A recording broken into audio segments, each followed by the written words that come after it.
All right.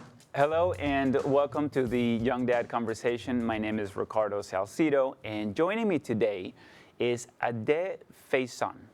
Did I pronounce the last name? Good. That's good. Ade. Ade, thank you so much for joining me.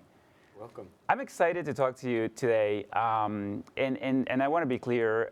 Ade is neither a young dad nor you weren't either when you had your first child because you were in your early 30s.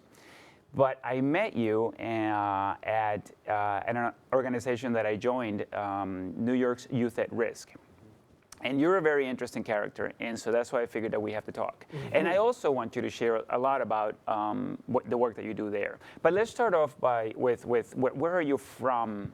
And I was actually born in Augusta, Georgia. Okay. Moved to Washington, D.C. That's where I grew up.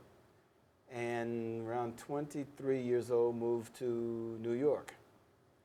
I came to New York as an electrical engineer. I was working in an aerospace company.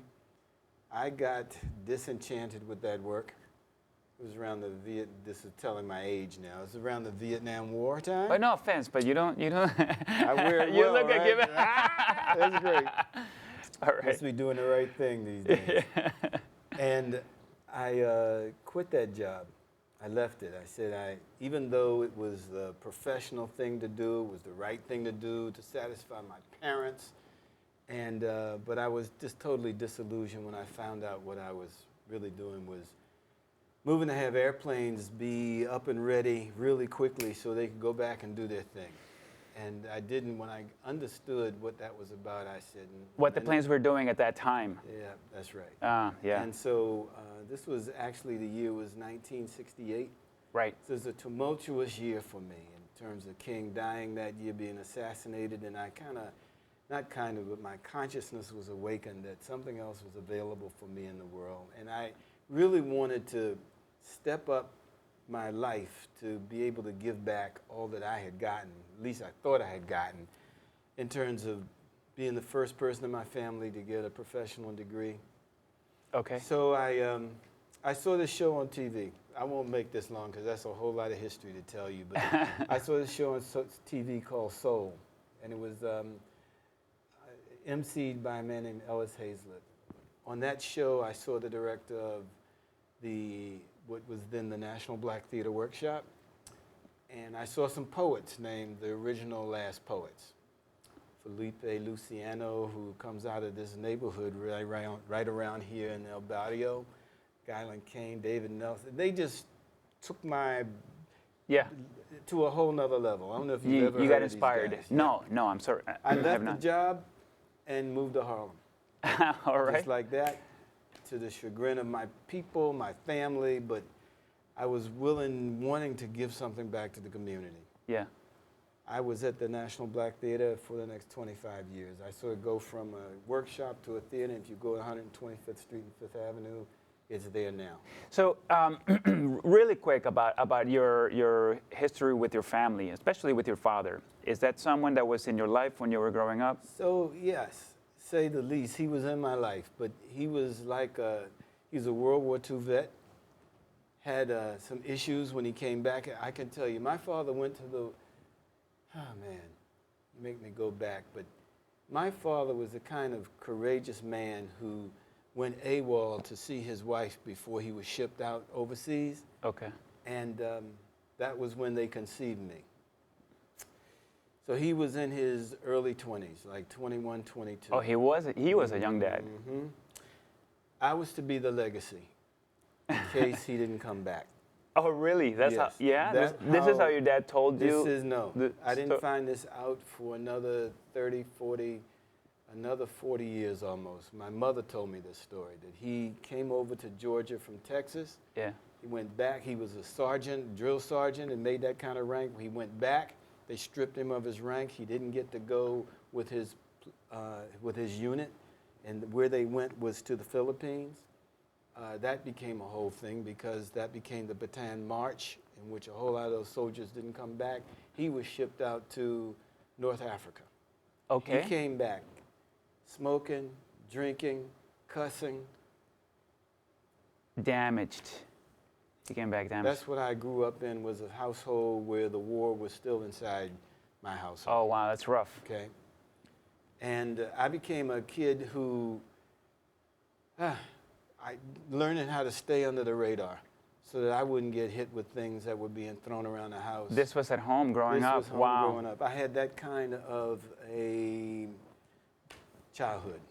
Wow, that's rough. And I had 2 siblings with me. Were you the oldest by any chance? Yeah. Right, of course you were. I'm the oldest, and I became my job to take care of the You were youngest. taking care, making sure that they were not getting hit by flying objects. Right. I mean, if you ask them, they would say when they talk about my parents, their parents, we talk about 2 different sets of people, because they didn't see what I went through. So there's a 6-year difference. As a protector. Yeah. Wow. Yeah. Wow. That's. Did that make you? Did that make you feel like you didn't want to bring children into this world? Because No, I never had that thought. You know, the thing that I think really where that impacted me was the kind of relationship I would have with a woman.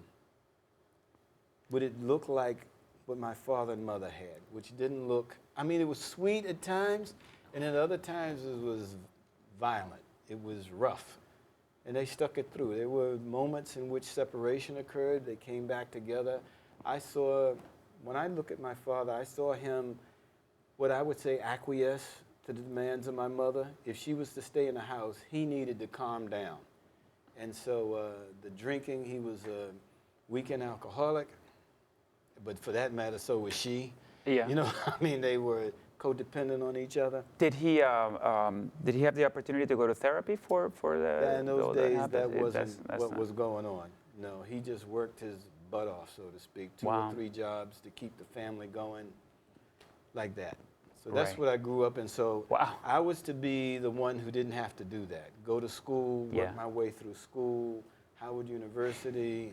Somehow you got out of that environment with enough mind to educate yourself. The truth is, I didn't.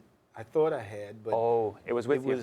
But my first relationship was, I said, I'm not going to do what my father did, and I wound up marrying getting together with a woman.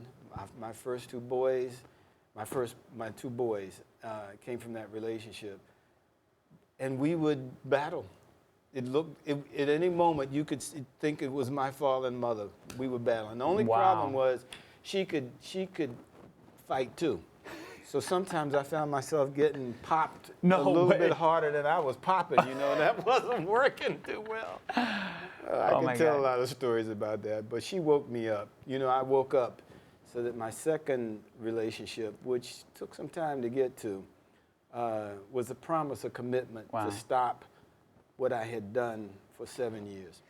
Wow. Is there, growing up in such a difficult environment as you did, is there anything that you can share with young men, young dads out there about, I don't know, about the child that was suffering, I would say that the work I've done over the last 30 years has shown me that it's possible to actually, like in a computer program, you can go into the computer program and pull out the coding that's not working. That's a glitch in the program. You can go in there into the back room and pull it out.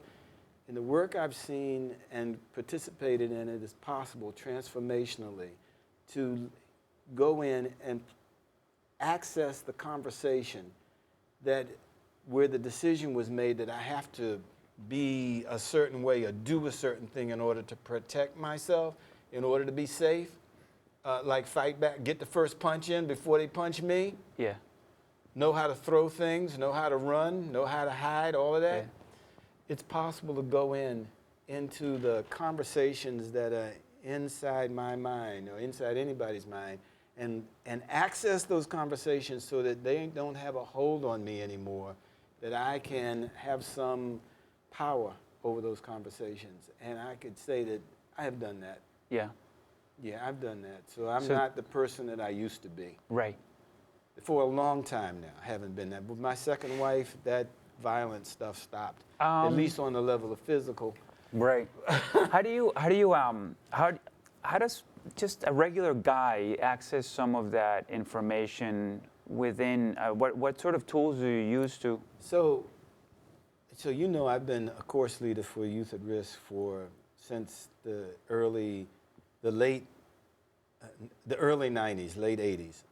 But before that, I was doing that same kind of work at the National Black Theater and doing workshops, leading workshops there. But the power is in the distinctions. So the distinction, for instance, thought gives rise to action. That is a very powerful distinction that I didn't get in touch with until I was an adult. Most people are not aware of that conversation, that people think that you just do things out of the circumstance and the situation that's in front of you and you take action. Actually, there is a conversation in the background that's creating the action. Okay. And it's possible to access that conversation in the background so that it doesn't take control automatically, that something else can intervene, like me thinking about what should be my next step, looking at a different outcome than just being right or having my way or being in control. Right. So applying this to being a better father, if you find yourself being not a good father, but you know that you want to be a good father, then you have to start listening to. You have to start paying attention to what you're thinking. What's run that program that's running in the background, and then. Especially knowing that it's kind of automatic, because I inherited that program. I imitate. That's the way we learn. We imitate what we see other people do.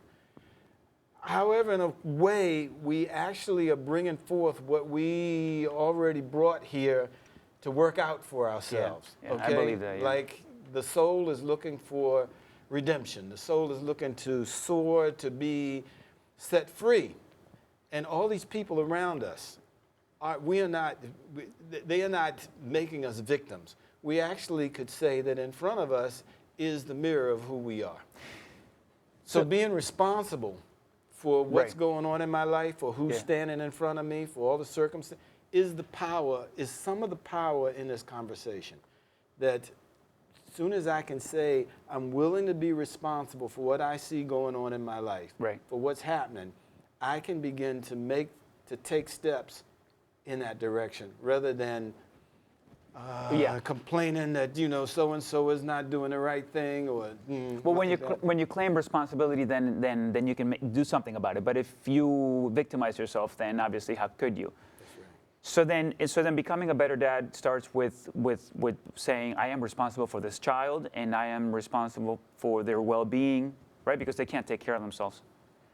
And I have no. It's true. And I'm also responsible for some of the happiness of the child's mother, because that affects his or her life, the child's life as well. This is a conversation I was having earlier today. That, what'd you just say? Say it again.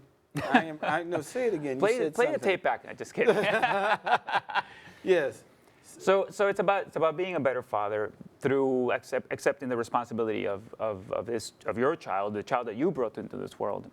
And their happiness is so dependent on your, responsibility, of your acceptance of the responsibility that is. There is a word called a conversation going around called a meme. You ever heard of it? M-E-M-E. It's like a cultural gene. It's like something that's a hand-me-down conversation that I incorporate within my own psyche, and I operate from it as though it is the truth. Okay. So all men have to be breadwinners.